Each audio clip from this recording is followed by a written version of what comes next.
Hello नमस्कार दोस्तों, स्वागत है आप सभी को आपके अपने YouTube channel Akhilesh concept pro में। दोस्तों आज हम लोग डिस्कस करेंगे बेसिक। इस बेसिक में हम लोग क्या क्या सीखेंगे उसके बारे में हम लोग सबसे पहले जान लेते हैं। तो देखिए, इसमें हम लोग सबसे पहले डिस्कस करेंगे एलसीएम के बारे में। उसके बाद हम लोग जानेंगे एचसीएफ के बारे में। फिर हम लोग देखेंगे अभाज्य गुणनखंड, वर्गमूल, घनमूल और लास्ट में इसका होमवर्क देखेंगे। तो क्लास को शुरू करने से पहले आप लोग से एक छोटा सा नर्म निवेदन है कि अगर आप हमारे चैनल को पहली बार विजिट कर रहे हैं तो सबसे पहले आप मेरे चैनल को सब्सक्राइब कर लीजिए और अपने दोस्तों के साथ, अपने सहपाठियों के साथ इसे साझा कर दीजिए। तो आइए हम लोग क्लास को शुरू करते हैं। तो ऐसा करते हैं कि इसमें सबसे पहले हम लोग जान लेते हैं अभाज्य गुणनखंड के बारे में। किसके बारे में? अभाज्य गुणनखंड के बारे में। क्योंकि जब तक अभाज्य गुणनखंड नहीं सीखिएगा तब तक आपको एलसीएम और एचसीएफ निकालने में कठिनाइयां महसूस हो सकती है। तो आइए हम लोग सबसे पहले जानते हैं अभाज्य गुणनखंड के बारे में। तो इसमें हम लोग सबसे पहले जैसे यहाँ पे एक एग्जाम्पल लेते हैं, एग्जाम्पल के थ्रू ही आपको बताने का हम प्रयास करते हैं। जैसे मान लीजिए कि 20 का क्या निकालना है, 20 का अभाज्य गुणनखंड निकालना है। तो अभाज्य गुणनखंड निकालने के लिए हम लोग इस प्रकार से भी बना सकते हैं, भाग विधि से। तो सबसे पहले यहाँ पे लगाना होता है। देखिए यहाँ पे कौन आवेगा, तो यहाँ पे वही संख्याएं या वही अंक आती है जो आपका अभाज्य गुणनखंड, अभाज्य संख्याएं होती है। यहाँ पे वही अंक या वही संख्याएं आ सकती है जो अभाज्य संख्याएं होती है। जैसे कि अभाज्य संख्याएं के बारे में अगर हम जानने का प्रयास करें तो यहाँ पे अभाज्य संख्याएं के रूप में आपका 2 हो सकता है, 3 हो सकता है, 5 हो सकता है, 7 हो सकता है, 11 हो सकता है, 13 हो सकता है, 17 हो सकता है, इसी प्रकार से 19 हो सकता है, इसी प्रकार से 23 हो सकता है और भी आगे संख्याएं हो सकती है। तो यहाँ पे हम लोग वही संख्याओं को लगाते हैं।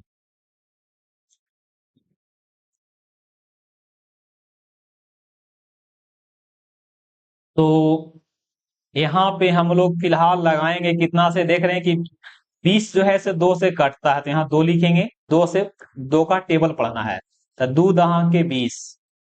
दोबारा हम लोग 2 से लगा देंगे क्योंकि 10 2 का टेबल में आती है तो 2 पचे कितना होगा, 10 होगा।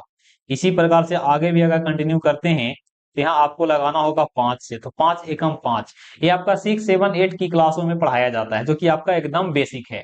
इस बेसिक के बिना आपको काम नहीं चलने वाले। बहुत सारे विद्यार्थी ऐसे होते हैं जिनको बेसिक कंप्लीट नहीं होता है, बेसिक का आइडिया नहीं होता है और वो लोग प्रश्न को बनाते हैं। तो प्रश्न को बनाते समय वो बेसिक के अभाव में प्रश्न को नहीं बना पाते हैं।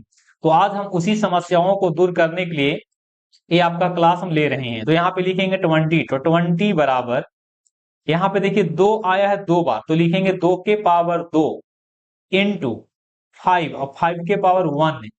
1 लिखेंगे चाहे ना लिखें बात बराबर होता है। इसको ऐसे भी लिख सकते हैं कि 2 के पावर 2 गुने मल्टीप्लाई 5 के पावर 1 या 5 लिखिए। तो ये हो गया अभाज्य गुणनखंड। जैसे हम आगे का एग्जांपल लेते हैं यहाँ पे, जैसे हम यहाँ पे ले लेते हैं 75। तो 75 का अभाज्य गुणनखंड इसको लगाएंगे कितना से दोस्तों, तो देखिए 2 से 75 नहीं कटेगा तो उसके लिए आपको लगाना पड़ेगा 3 से। तो 3 से लगा देंगे यहाँ पे। कभी आप लोग को विभाज्यता का नियम भी बताएंगे कि कैसे हम लोग सोच लेते हैं कि 2 से लगेगा कि 3 से कि 5 से। तो फिलहाल अभी यहाँ पे हम लोग सीख रहे हैं अभाज्य गुणनखंड। तो यहाँ पे लगा देंगे 3 से। तो 3 एकम 3 हो गया, 3 दूनी 6 हो गया और 25 तिया 75 हो जाता है। 25 तिया 75, उसके बाद यहाँ कितना से लगा देंगे, 5 से। तो 5 पचे 25 हो जाएगा। आगे भी आप लगा सकते हैं, अदरवाइज आप छोड़ सकते हैं। यहाँ से निकालेंगे तो आएगा 3 गुने 5 के पावर 2। 5 देखिए कितना बार है, 2 बार। 3 गुने 5 के पावर 2 इसका क्या है, अभाज्य गुणनखंड है।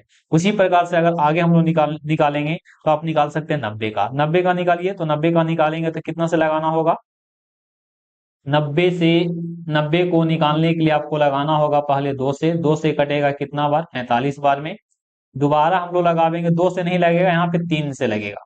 क्योंकि 3 से जब 45 को डिवाइड करेंगे तो आपका एक कट जाती है। तो यहाँ पे लिखेंगे 15 या 45। उसके बाद यहाँ पे हम लोग लगावेंगे कितना से, 5 से। तो सॉरी, यहाँ पे आपको 5 से भी लगा सकते हैं और 3 से भी लगा सकते हैं, लेकिन नियमतः आपको यहाँ 3 से लगेगा। तो 3 पचे 15।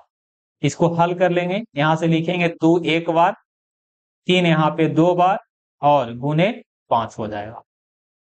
तो इस प्रकार से हम लोग संख्याओं का अभाज्य गुणनफल को निकालते हैं।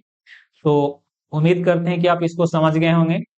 तो इसी प्रकार से हम और भी एग्जाम्पल को कर सकते हैं, लेकिन हम कोशिश करते हैं कि कुछ एग्जाम्पल को हम करें और कुछ एग्जाम्पल आप कीजिए। तो आपके लिए हम होमवर्क देते हैं, ये आपका होमवर्क है, इसको लोग कर लीजिएगा। जैसे 120 का करना होगा, 143 का आप कर सकते हैं, 144 का कर सकते हैं और 150 का कर सकते हैं। ये आपका होमवर्क है। इस होमवर्क का आप लोग उत्तर कमेंट में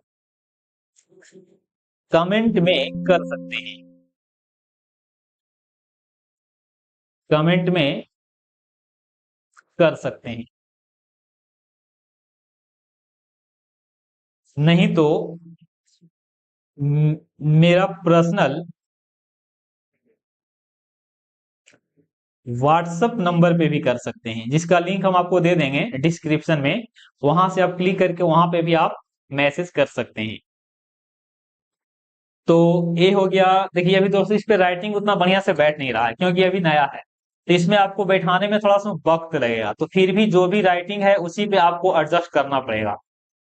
ऐसे भी मेरा उतना बढ़िया राइटिंग नहीं बैठता है, तो आप इसको इसी राइटिंग पे आपको क्या करना पड़ेगा, इसी राइटिंग के साथ आपको कंप्रोमाइज करना होगा।